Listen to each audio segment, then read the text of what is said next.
आदरणीय अध्यक्ष महोदय डोटासरा साहब, बड़े भाई हरीश जी, सभी विधायकगण, सभी सम्मानित मंच और मेरे संसद में साथी मुरारी जी, ये पहला मौका है जो मैं हमारे बीच में खड़ा हूं, पर मैं बहुत बहुत धन्यवाद देना चाहता हूं आज आप सभी लोगों का, आपका सबका साथ दिया और एक ऐतिहासिक जीत राजस्थान के अंदर तुम लोग लेके आए। मैं कांग्रेस के सभी कार्यकर्ताओं का भी बहुत बहुत धन्यवाद देना चाहूंगा। मंच को फायदा लेना चाहूं, थोड़ा सा मैं ही मेरी बात कह दूं, क्योंकि काका की खाद मिटाने में खारसाना को बहुत बहुत साथ मिले हुए हैं। सबको धन्यवाद है और डोटासरा साहब आपका भी बहुत बहुत धन्यवाद है। बहुत मजबूती के साथ एक चुनाव लड़ा था अपन ने और जिस एग्रेसिवनेस के साथ में आज इस देश के अंदर एक विपक्ष की जरूरत है और उस रूप में अपन काम कर रहे हैं। विधानसभा के अंदर भी आज कांग्रेस की जो परफॉर्मेंस है इसकी चर्चा दिल्ली तक ही नहीं, देश के अलग अलग कोने के अंदर है कि आज विपक्ष इतना मजबूत है कि सत्ता पक्ष के मंत्रियों के पास और मुख्यमंत्री तक के पास जवाब तक भी नहीं। ये अपन लोगों की सबसे बड़ी कामयाबी है, मैं मानता हूं। और ये जागरूक नेतृत्व की सबसे बड़ी पहचान होती है और कार्यकर्ताओं की मजबूती होती है। हमारे सभी विधायकों का भी बहुत बहुत धन्यवाद देता हूं मैं, जिनकी फील्ड पे बहुत अच्छी पकड़ है और उसके कारण ऐसे इश्यूज को रेज कर पा रहे हैं। मैं आज के इस मुद्दे पे इतना ही कहना चाहूंगा, देश के अंदर जब से हिंडनबर्ग की रिपोर्ट आई है और अभी जो लेटेस्ट खुलासे हुए हैं, इन खुलासों के बाद में एक आम आदमी बड़ा चिंतित है इस बात को लेकर जो सेबी के मेन मुखिया हैं, अगर उनका भी नाम, आपने एक चीज महसूस करी होगी, पिछले कुछ सालों के अंदर काफी लोगों का पैसा आज की तारीख में स्टॉक मार्केट के अंदर, म्यूचुअल फंड्स के अंदर बहुत से लोगों का हर महीने टू महीना बढ़ता जा रहा है। ऐसे के अंदर इतनी बड़े संस्था के अगर मुखिया और उनके पति का नाम ऐसे रिपोर्ट्स में आना, ये मैं समझता हूं देश के साथ में बैठे हुए करोड़ों निवेशकों के लिए बहुत चिंता का विषय है। और बहुत सही मुद्दे को लेकर आज कांग्रेस पार्टी और राहुल गांधी जी के नेतृत्व में हम जो धरना प्रदर्शन कर रहे हैं, ये सिर्फ एक पॉलिटिकल पॉइंट भी नहीं है, ये उन हजारों करोड़ों निवेशकों का आने वाले पैसे का भविष्य का सबसे बड़ा मुद्दा है, जिसको मैं उठाना बहुत बड़ी जरूरत थी। और मैं डोटासरा साहब का बहुत बहुत धन्यवाद करता हूं कि जयपुर के अंदर आपने इसकी शुरुआत करी है। आपका आदेश मिलेगा तो ये जिले भर तक जाएगी और ये आवाज उठनी चाहिए। और एक बहुत सही सोच के साथ में ऐसे माहौल में जहां पे हर एक एजेंसी को जेल में डाल के उसका मिसयूज किया जा रहा हो, एक ज्वाइंट पार्लियामेंट्री कमेटी का गठन होना बहुत जरूरी है। और ये मांग को लेकर आज कांग्रेस पूरे मजबूती के साथ राजस्थान का हमारे सभी एमएलए एमपी सब आए हैं और आपकी अध्यक्षता में प्रोग्राम हो रहा है। हम सब इसकी डिमांड करते हैं और मैं समझता हूं कि सरकार को मजबूर होना पड़ेगा।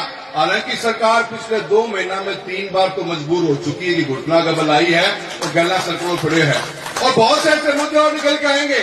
आज का विपक्ष इतना मजबूत है कि लोकसभा में जब कोई बात चलती है तो मैं समझता हूं जो एक मुट्ठी बंद मजबूती दिखती है, उसका फर्क आने वाले समय के अंदर देश की नीति में भी फर्क पड़ेगा। सरकार को झुकना पड़ेगा ऐसे हर उस नीति के साथ में जहां उनकी मंशा छुपी भी होती है, क्लैरिटी नहीं होती, उन हर हम इश्यूज के ऊपर फोकस होकर चलेंगे। इन बीते हुए महीनों के अंदर किसान की बात जरूर करूंगा। जो हालत राजस्थान के अंदर बदलदार सरकार ने बना दी किसानों की, इसके बारे में जितना बोला जाए तो कम। चुनाव में वोट मांगने आए थे, मुरारी जी भी आए, पता है उनको बात का, ईआरसीपी के नाम पे वोट मांगे गए और चूरू लोकसभा क्षेत्र जो शेखावटी बेल्ट हो हमारा पूरा, चूरू झुंझुनू सीकर, तीनों के अंदर यमुना लिंक समझौते और ये वादा किया गया कि यमुना का पानी लेके आएंगे। अचंभे की बात है लेकिन राजस्थान की सरकार के बजट में, न भारत सरकार के बजट में कहीं पर भी इसकी चर्चा तक भी नहीं हुई।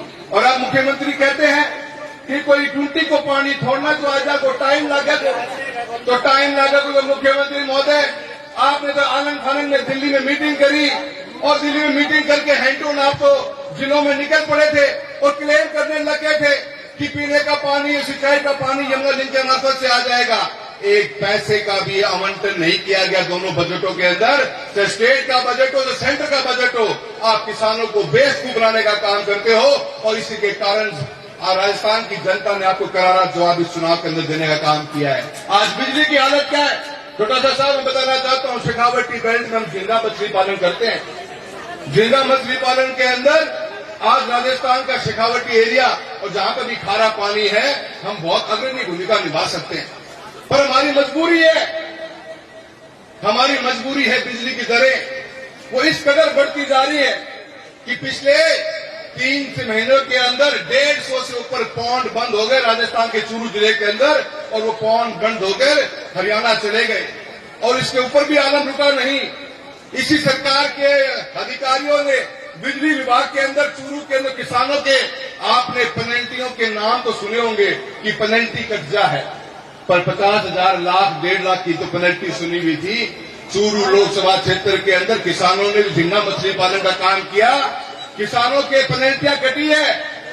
अध्यक्ष महोदय सुनकर चंबा करोगे 38 लाख 47 लाख 56 लाख की पेनल्टी काटने का काम किया है, तो इस बदललाल की सरकार ने काम किया है। ऐसे में क्या किसान जिंदा रह पाएगा? 56 लाख की पेनल्टी आप काट रहे हो, किसान को मारने का काम कर रहे हो। ये किसान और किसानी जिस दिन जागेगी, 5 साल का समय बहुत दूर है। बदललाल सरकार को मैं कहना चाहता हूं, बहुत जल्द तख्ता पलट कर दिया जाएगा अगर आप इस रूट पर चलते रहे तो। किसानों की आपने ऐसी हालत कर दी है कि आए दिन 20,000 के नाम पे ठगी मचाई जा रही है। बीमा आज एक साल ऊपर हो गया। कांग्रेस के घोषणा पत्र में बात साफ कही गई थी कि हम 30 दिन से लेकर अंदर किसान का बीमा का क्लेम डिस्बर्स कर देंगे। आज चूरू लोकसभा का ही नहीं, पूरे राजस्थान का बता देता हूं, 2023 खरीफ का पूरा बीमा 1 साल हो गया, आज तक मिला नहीं है। और राजस्थान सरकार के अंदर हालत यह है कि अधिकारी और मंत्री दोनों सोए हुए हैं। और भारत सरकार के मंत्री तो ये तक कहते हैं कि अगर किसान को बीमा टाइम पे नहीं मिला तो 12% ब्याज देंगे। 12%। क्या बदनलाल सरकार 12% ब्याज देने को तैयार है किसान को? मंच पे हाँ भरिए, अपनी प्रेस कॉन्फ्रेंस में हाँ भरिए। हम घर किसान ठोकरे खा रहे हैं, धरना प्रदर्शन कर रहा है, बीमा क्लेम आ नहीं रहा। मैं बहुत से ऐसे मुद्दे हैं जिन मुद्दों पे हम बात कर सकते हैं, पर मैं इतना ही कहना चाहूंगा, मेरे कांग्रेस के परिवार के अंदर मैं एक हिस्सा बना हूं। आप सबके साथ में मिलकर लड़ाई लड़नी पड़ेगी, लंबी लड़ाई लड़नी पड़ेगी। और जब आप मुझे याद करें साथी के रूप में अमित शाह का भाई, खड़ा आगे प्यार मिलेगा और मजबूती के साथ आवाज उठाएंगे, लड़ेंगे किसान के लिए, किसानी के लिए। और उन हर उस मुद्दे के ऊपर जहां पे ये राजस्थान की सरकार और भारतीय जनता पार्टी की जो मजबूत सरकार बना के दिल्ली में बैठे रहे लोग, ये इन लोगों को भी हम करारा जवाब देना काम करेंगे और हर उस मुद्दे के ऊपर मजबूती से अपनी बात को रखेंगे। और आज हम इस ईडी के ऑफिस के आगे धरना कर रहे हैं, जेपीसी की डिमांड कर रहे हैं। ये बहुत बड़ा घोटाला है, जब तक जेपीसी नहीं होगी पन्ने से ही पलटे नहीं जाएंगे। यूं ही कोई बात नहीं हो सकती। जो आज मीडिया को कंट्रोल तो कर लिया गया है, पर बहुत से पन्ने पलटने बाकी हैं। और जेपीसी एक ऐसी बॉडी है, ज्वाइंट पार्लियामेंट्री कमेटी, जिसकी वो ताकत है जिन पन्नों को पलटेगी और इस दूध का दूध और पानी का पानी करेगी कि कितने करोड़ रुपए का भ्रष्टाचार इस हिडनबर्ग की रिपोर्ट में छुपा हुआ है। और अडानी जैसी कंपनियां, जिन कंपनियों के नाम के ऊपर जो हमारे को आज तो मंच पर तो नाम नहीं इसका, वरना हमारे राहुल गांधी जी ने एक बहुत नाम ठीक दिया था, A2 को इलाज या जेपीसी कर्ज का है। और ये हमारी डिमांड बहुत मजबूती से अपना सारण रखनी है। सबने आप यहाँ पे आए हो, मुझे बोलने का मौका दिया है, सभी का मैं बहुत बहुत धन्यवाद करता हूँ। जय हिंद, जय भारत।